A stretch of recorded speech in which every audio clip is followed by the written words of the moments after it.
I think, in our industry, there's a lot of growth potential possible, generally in the education space. One of the key challenges is you can scale from, let's say, 10 to 20, but you can't scale from 20 to 40 or 40 to 100 unless you effectively utilize technology. At a smaller scale, it's easy to grow fast, but beyond a point, beyond a critical mass, unless you effectively implement IT in your entire processes, it is virtually impossible to grow. So we have done significant investments in an ERP, in a portal, and that's how we have, more than 1,000+ centers across India and rest of the world. All this controlling, visibility there, controlling fee receipts, controlling delivery exams, controlling attendance. It is not possible on a manual system. I think that if you have probably 20, 30, 40 centers, you can have a manual or non-IT critical, technology to deliver. But at this level is absolutely critical. The journey is not easy. To implement all these technologies require a lot of process changes, mindset changes at the franchisee level, at the office level. But we have gone through that pain over the last 3 years. And what that allows us now to do is it gives us effective cost control over our operations. It gives us scalability. So we can scale, probably 1.5, 2 times without any huge incremental investment in technology.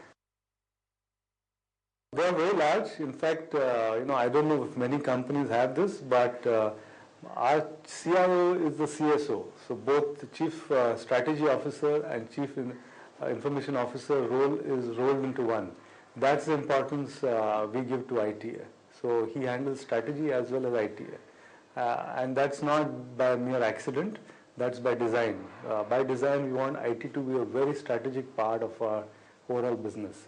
So you can imagine if these roles were combined, that's our expectation from IT is that, clearly speaking, it has to form an important component of our overall business strategy.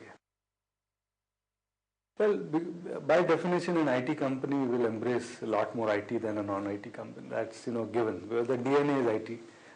So it's not fair to compare a non-IT company to an IT company in terms of the technology adoption. But in a non-IT company, it all depends, on how critical IT is to the whole organization. So if you go to, let's say, a BFSI company, banking, financial, a lot of them have clearly embraced a lot of technology. So it is given now. So if you have a good technology platform, it is not something unusual because most banks and financial institutions have embraced IT. But if you move out of BFSI, there are not many companies which have embraced IT in its full sense and potential. So that's a challenge as well as an opportunity. It's a challenge for the company because if they don't embrace that, they will not grow. It's an opportunity for IT providers, solution providers, to show them the path, to educate this company and show them that unless you embrace IT, clearly speaking, you will remain a small homegrown company. Clearly speaking, companies like us, which has global aspirations, cannot do that unless we embrace IT. So there are a couple of rules we follow. We do not accept or embrace an IT change just for the sake of change. We do not want to be the latest and greatest in terms of the latest technology, just so that we proclaim that we have the latest technology. I think any technology has to have relevance to our business. If it is relevant, even if it's the latest, greatest, or if it's, a couple of years down the line, we will embrace it at whatever cost. So I think the business need has to be, first analyzed. And based on the, analysis of business need, then we look at the technologies and not the reverse. We don't look at the latest technology and say, oh, you know what, let's put it into some business need of ours. So, and that will help because now we have, again, as I mentioned earlier, IT and strategy role is combined. So the short-term, long-term, medium-term strategy is known to the IT head. And he is driving a separate strategy office and a separate office of, information of IT. So both the offices report to him.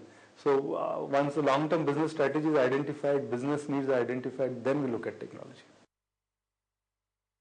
Yeah, we've got a centralized, what we call a portal. Basically, it's a kind of an ERP where everything is controlled. The moment a student comes into a center, whether it is in Ho Chi Minh City, whether it's in Mysore, where we inaugurated our arena center yesterday, or whether it's in Ekaterinburg, which is in Russia, the moment he walks in, makes an inquiry, the moment he registers himself, it's all, his entire life cycle is captured on IT.